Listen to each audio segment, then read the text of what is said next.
유튜브 시청자 여러분 안녕하십니까. 해오름입니다. 방사님 초청했습니다. 방사님 안녕하십니까. 안녕하십니까? 오늘의 도론도담의 주제는 도마복음 속의 선사상이라는 제목으로 도론도담을 나눠보도록 하겠습니다. 방사님. 예, 이 도마복음이요. 말하자면은 기독교의 복음 중에 하나입니다. 도마복음 제목에서 잘 아실 수가 있겠죠. 이 도마복음은 원래는 이제 발견이 안 됐습니다. 발견이 안 됐는데 1945년에 이집트의 남부 지역에 있는 그 나그 함마디라는 조그마한 지역에서 발견이 됐는데요. 나그 함마디는 원래는 사람들이 모릅니다. 이런 지역이 있는지조차 몰라. 이집트 사람들도 잘 몰라요. 남부에 있는 주의 어느 조그마한 지역 이름입니다. 지방 이름.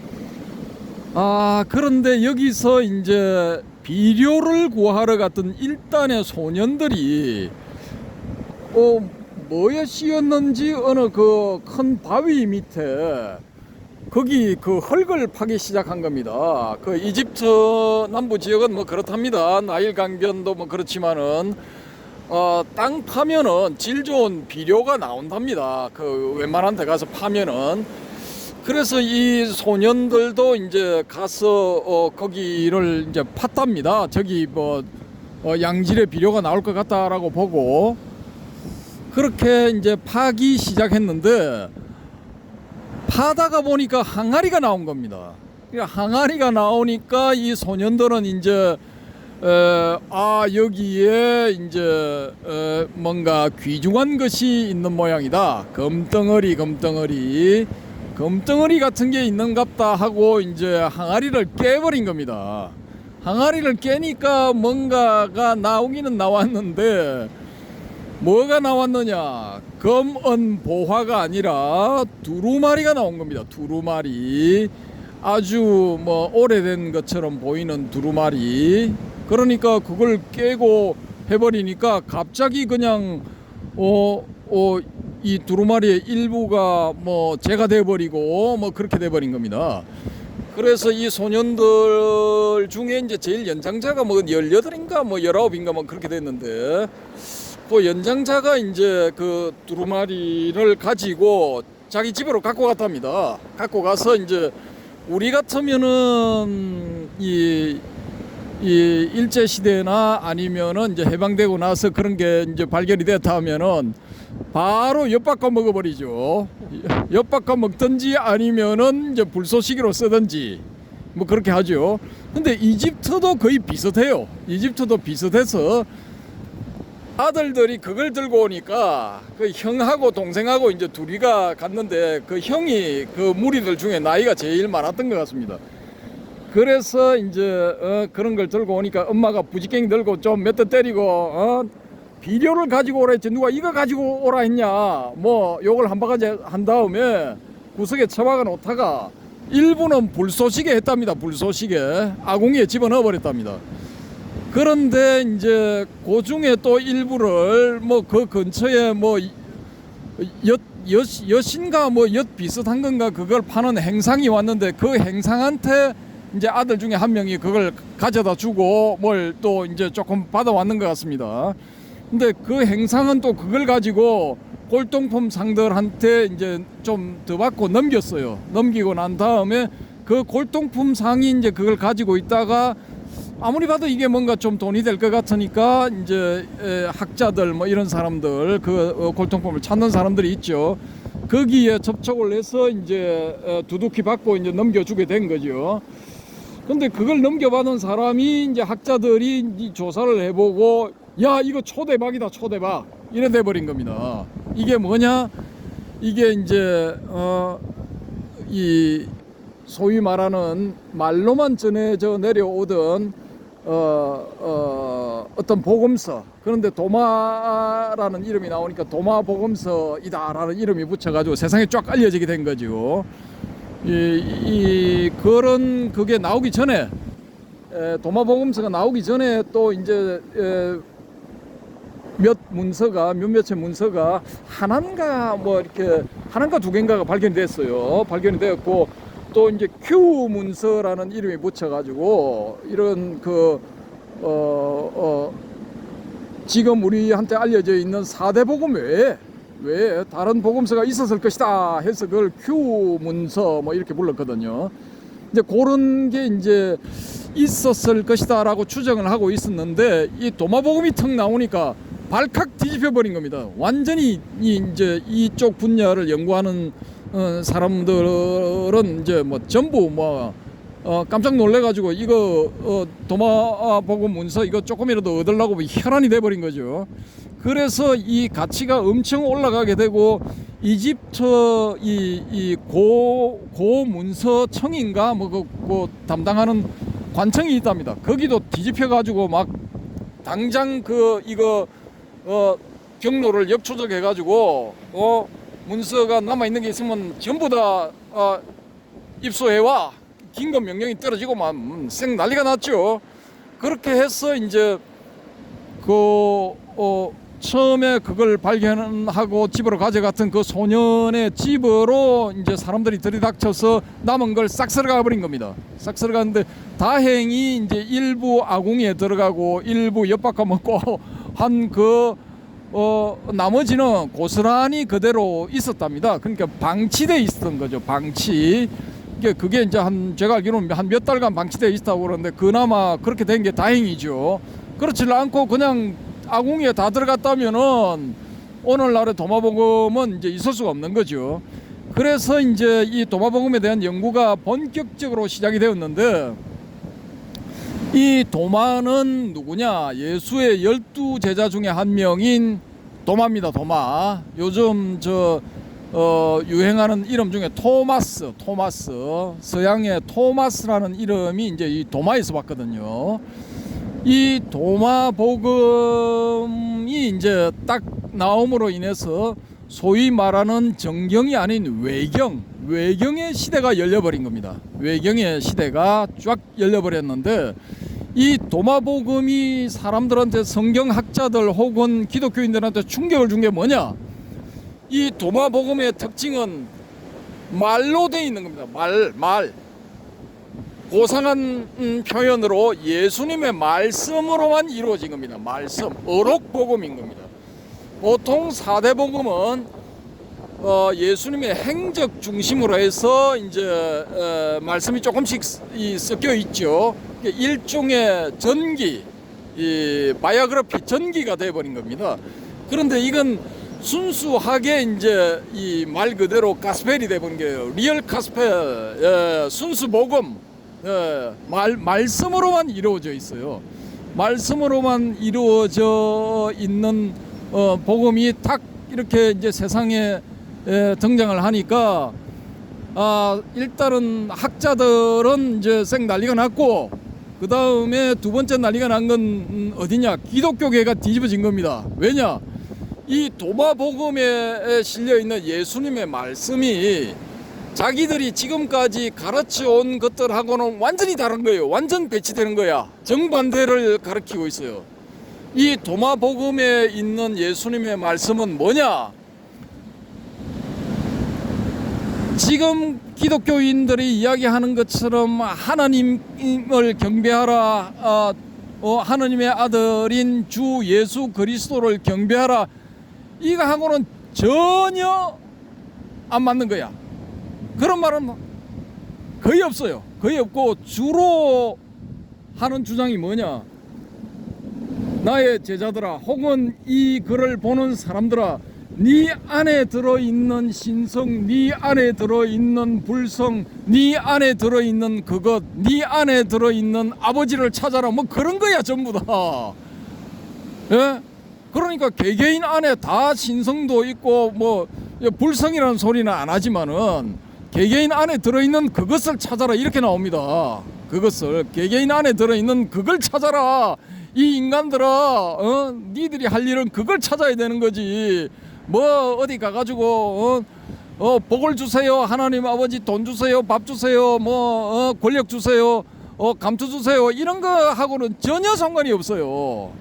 아무 상관이 없고 지금 그 현재의 교회 집단이 만들어 놓은 그런 그 어떤 구조, 즉 이 하나님의 대리인인 이 목사님, 신부님 이런 거 다 필요 없어. 목사 신부 저리 가야 가까이 오지 마. 니들 가까이 오면 오염돼 오지 마. 그런 인간들한테 의존하지 말고 너 안에 들어있는 신성, 너 안에 들어있는 아버지 혹은 너 안에 들어있는 아버지의 나라를 발견하라, 찾아라. 그러면 너는 영생을 얻을 것이다. 이렇게 돼 있어요. 예?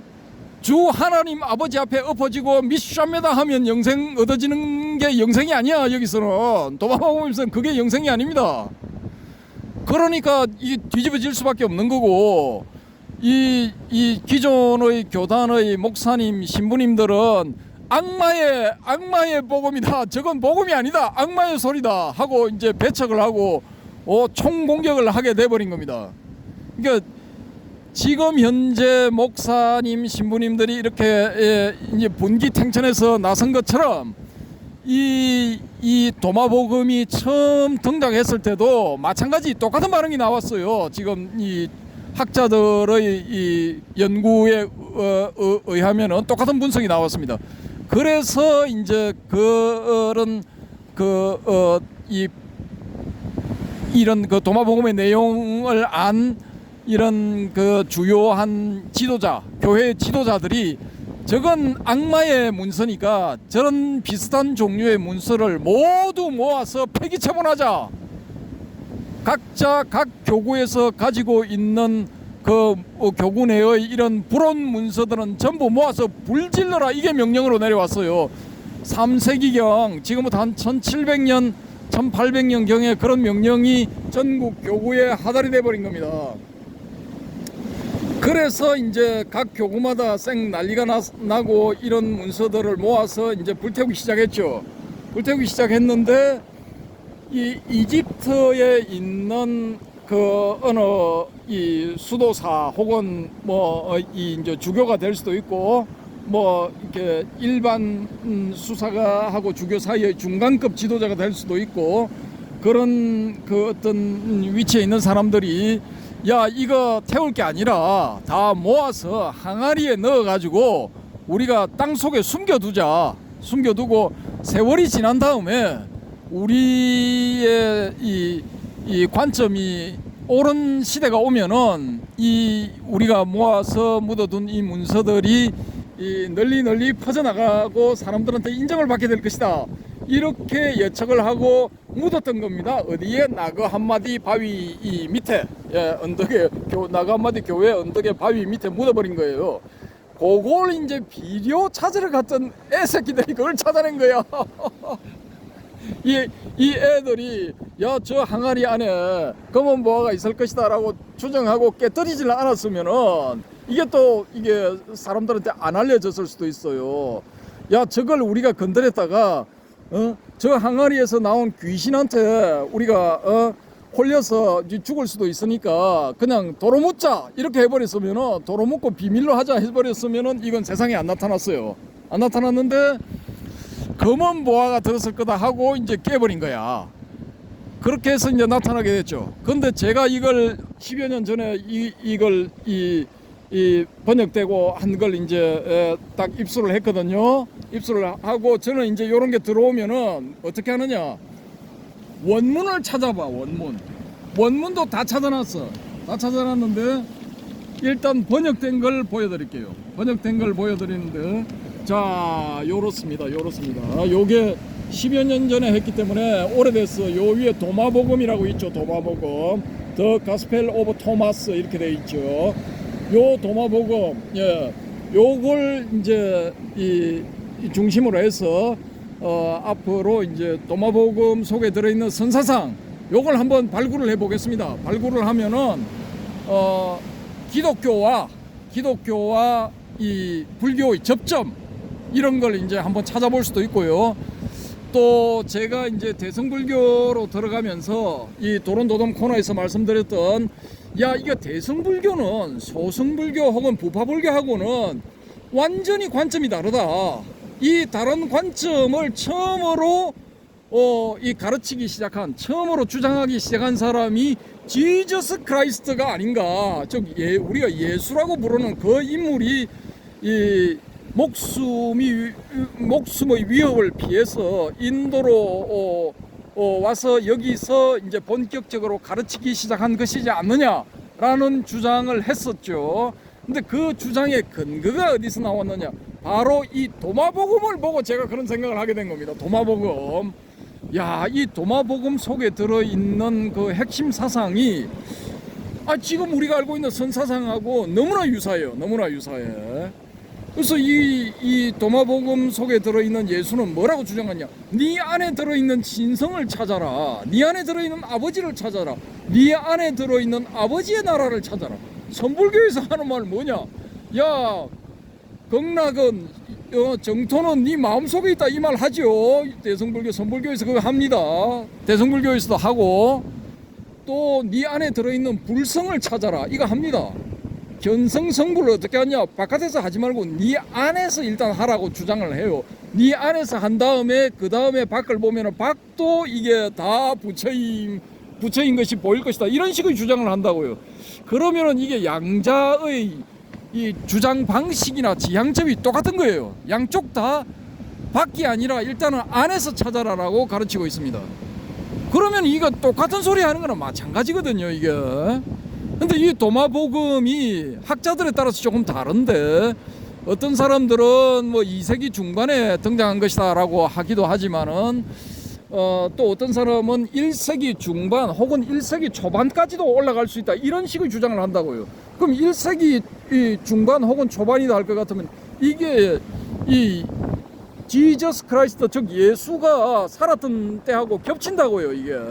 그럼 일반적으로 우리가 아는 예수는 31세인가 32세 때 그 로마 빌라도 총독의 사형 선고에 의해서 골고다 언덕에서 일단 사망하고 난 다음에 그 다음에 3일 뒤에 부활해서 성천했다, 뭐 이렇게 알려져 있는데, 부활해서 성천한 그 부분을 보면은 저 언덕에 예수님의 모습이 잠깐 보여다가 사라져 버렸다, 이렇게 나온다고요. 그게 언덕 뒤로 넘어가 버리면 사라지는 겁니다. 그걸 이제 성천했다고 하늘로 올라가셨다라고 이렇게 표현할 수도 있죠. 그럼 우리가 언덕 뒤로 사라졌다라고 볼 것 같으면 그 언덕 뒤로 사라져 가지고 인도로 가버린 겁니다. 인도 자기가 12살 때 가가지고 29살 때까지인가 뭐 공부를 했던 인도면은 자기한테 굉장히 친근하고 지형지세도 잘 알 뿐더러 그 주변 거기에 있는 사람들하고 인맥도 있을 거란 말입니다. 그래서 자기가 목숨을 구명하기 위한 망명천원은 인도가 딱 맞아요. 딱 맞아 떨어지는 겁니다. 그러면 거기 가서 지금 그 인도 서북부 소위 말하는 이제 카슈미르 지역, 그 지역 근방, 지금 그 파키스탄 북부 지역하고 인도 서북부 접경지대 그 근처에서 살면서 자신의 가르침을 폈을 가능성이 높다라는 겁니다. 이게 사람이 이제 일정 경지에 오르면은 뭔가 달라도 다르거든요. 몸에 아우라가 나타난다든지 광채가 나타난다든지 아니면은 분위기 자체가 달라집니다. 그럼 그 주변에 살던 사람들이 보고 보통 사람이 아닌 것 같으니까 몰려들어 가지고 아이고 우리가 뭐 도움이 될 만한 말씀을 해 주시기 바랍니다, 이런 요청이 있었을 것이고, 예수는 또 거기서 또 뭐 마지못해 자의반 타의반으로 가르침을 폈을 가능성이 높단 말입니다. 근데 그때 이제 편 가르침이 지금 도마복음 속에 들어있는 그런 가르침일 가능성이 높다, 저는 이렇게 봅니다. 어디까지나 저의 이제 뇌피셜인데, 무슨 개소리를 하느냐 하시는 분들은 또 댓글을 달아서 이것이 진실이다라고 밝혀주시기를 바라고요. 또 우리 제가 항상 의지하는 우리 자유한국님, 바람의 금경님도 고견을 한번 남겨주시기 바랍니다. 그래서 이제 일단 제가 운을 띄웠고요. 우리가 이제 법보 단경을 끝내고 전등록을 따라가면서 본격적으로 선사상에 대해서 이제 탐구를 할 것인데, 거기에 병행해서 이 도마복음을 살펴보면은 정말 유사한 점들이 많다라는 것을 느끼실 수가 있을 것입니다. 또 이 선사상에 조예가 깊은 분들이 이제 의외로 고수님들이 지금 이제 자유항공님이나 그 바람의 경백님 외에도 제가 이 바람결에 이제 이렇게 들은 소문에 열 것 같으면 많이 계시는데 그분들도 우리 토론 장소로 한번 나와 주시기 바랍니다. 그래서 이 공론의 장, 하버마스의 공론의 장을 한번 형성을 해 보십시다. 예, 이상입니다. 감사합니다. 네, 방사님 너무너무 수고하셨고요. 바람이 보기보다 이렇게 오늘 바람이 좀 있네요. 그래서 이렇게 이거를 갖고 하랬는데 어쨌든 시청자 여러분 어떠셨습니까? 앞으로 많은 기대 부탁드리고요. 댓글 많이 부탁드리겠습니다. 감사합니다. 방사님 고맙습니다. 감사합니다.